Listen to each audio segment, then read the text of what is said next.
Hey everyone, this is Tim from Your Six Studios. Today in this video, I'm going to show you how to check if PlayStation Network is down. So if you're running into issues on your PlayStation where you're not able to play online, the store doesn't load, your friends list doesn't load, go up to settings, go to network, and make sure first you're connected to the internet.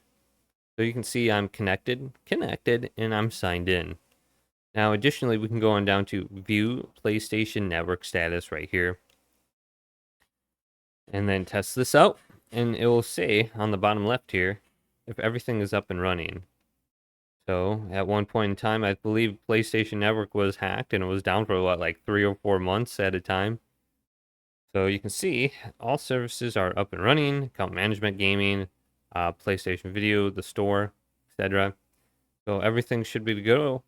But sometimes they will do maintenance and it will be down for like maybe 3 or 4 hours. So you can just check it under there. Or there's just some weird thing going on, but hopefully this video did indeed help you out. Did leave a big thumbs up and subscribe to my channel down below for more tech videos coming up next on Your Six Studios.